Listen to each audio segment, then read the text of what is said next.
Coucou mes chéris! Today's video is a follow-up to last week's video where I did an autumn-winter vintage wardrobe tour showing you my favorite vintage pieces that I'll be wearing this season. And a lot of you said you would love to see an accessories video. I did tease perhaps doing jewelry and accessories, but having looked through my collection of things, I realized that would be another massive video. So if you want to see the jewelry video, let me know and I will make another one in this little series. So today we're going to be looking at my accessories, from belts to gloves to bags to sunglasses to scarves. Parlons accessoires.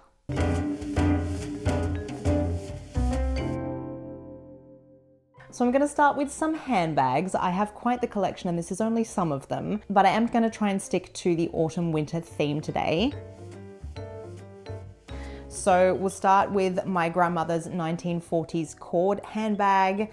This is an absolute beauty and something that I had had on my list of things to purchase for myself. Then when my grandma sadly passed away, it came into my collection that way. So I'm sure I'm not alone in appreciating vintage pieces that come from a family member and that remind you of them every time you get to wear them.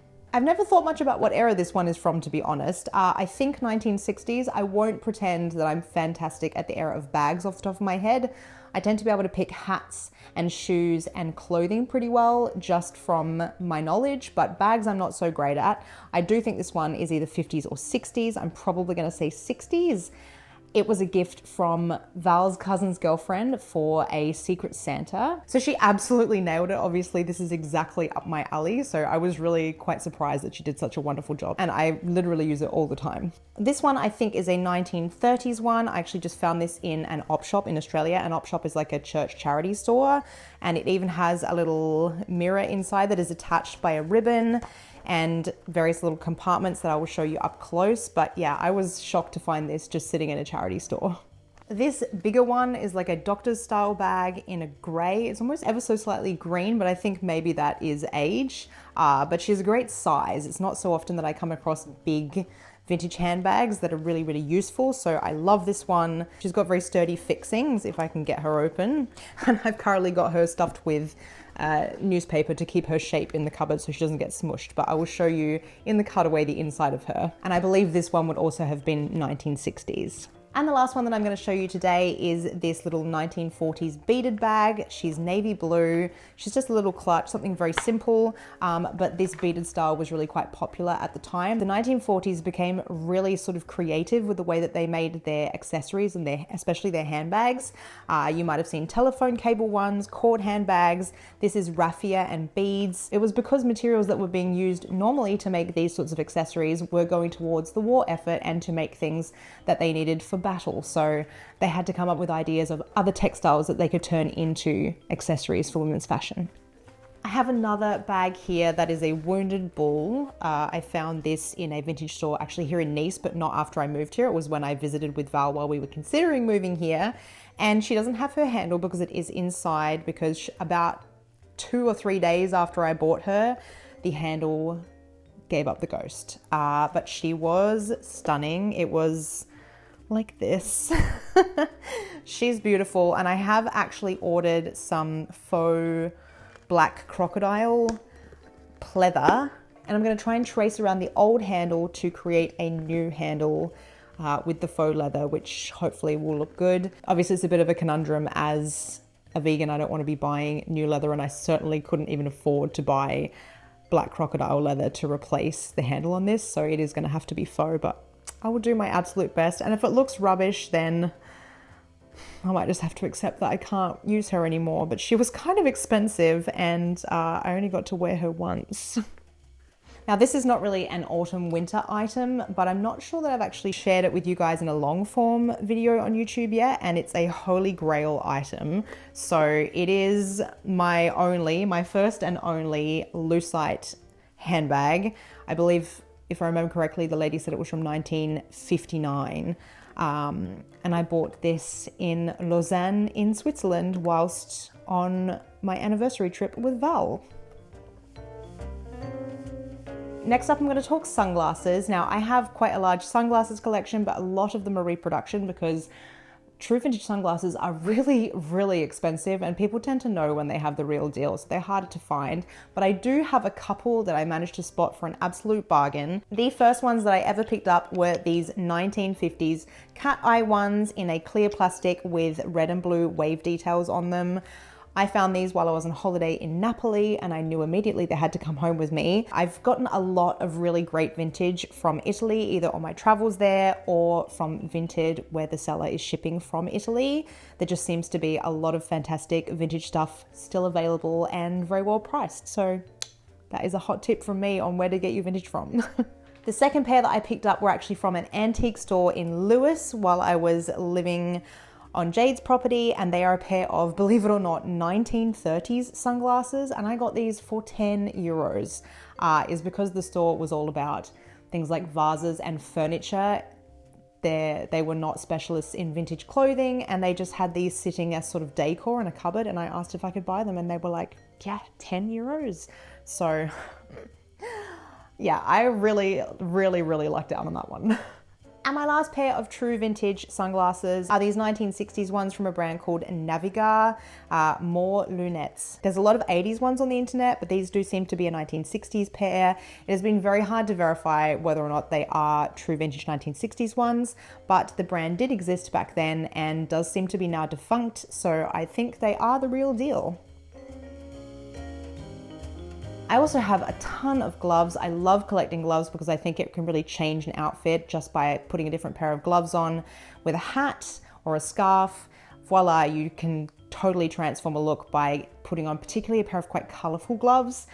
I've just put a selection aside here that I'm going to be wearing for the colder weather. I have ones that are much more lightweight for the spring summer season, but these are the ones that I wear over the winter time. I have these 1950s short ones. They need to be repinned, but it's not really a salmon pink. It's a little bit leaning more towards sort of a spring pink color, but they are lovely and quite thick to keep my hands warm. For autumn, not for winter. Up in Dijon, I would freeze my fingers off. This pair was actually a vintage pair that my mum owned and she gave to me. They're just some classic black leather gloves that obviously get a lot of wear because they go with so many things. This pair of green ones, which I think came via a grandmother. I think this is from my mum's grandma, if I remember correctly. When I say things come from my grandma, there are three different grandmas. There's my step grandma, my great grandmother, and my grandmother on my mum's side. And I have a mixture of things from all of them. So I often just say they came from my grandma, but it's usually one of the three. The last two pairs I picked up on Vinted. I get so much stuff from Vinted, as I've said before. These are suede brown gloves. You would have seen these a ton of times. They come just below the elbow. This is my favorite length of glove. For this time of year. I just think it looks so glamorous, especially with shorter 60s style jackets that don't actually come all the way down to your wrist. Then you have the gloves and you sort of bunch them up a little bit so they're slightly wrinkly. I just really think it's super chic. And I have another pair of suede vintage ones in this dusty grey color. Fabulous length. These ones are slightly shorter but still long enough to give you that very chic look with the jacket. I have a huge selection of belts. Many of them are vintage, many of them are reproduction, but I thought I would share my favorite type of belt with you, which is a wide belt that has various trinkets on it. This was very popular in the 1950s. And I just feel like when you're wearing a casual outfit that is quite plain, just, a pair of capris or a high-waisted pencil skirt with a blouse, and then you want to add a real kind of statement piece to that outfit to turn an everyday outfit into something really interesting. I do love a statement belt. So I have this gorgeous red one that I love. I've got this white one with this sort of almost Western style detailing on it. And this one I think is probably my favorite. It has actually got Argentinian coins on it. And my followers told me the Argentinian emblem. So that's really cool. I didn't buy it from Argentina. I just got it on Vinted, and honestly I don't remember what country it was sent from. Definitely not Argentina, but somewhere here in Europe, not far from France, or maybe even from France. But yeah, just super unique and special. And another holy grail item, I think. So I found this on Vinted. It was just listed as vintage. It was not specified as being a 1950s lucite belt. I have seen other examples of them online, and it does have the trademarks of being a true one. So I think it is. I know they do make lucite belts sort of now. They've been trending recently, but this one is a lot nicer than anything else I have seen. And the finishings, like it has little finishings on the inside, and the little diamante finishing on the front, looks much more like a 1950s one than it does anything that is trending at the moment. So I could be wrong, but I think this one is a true 1950s lucite belt.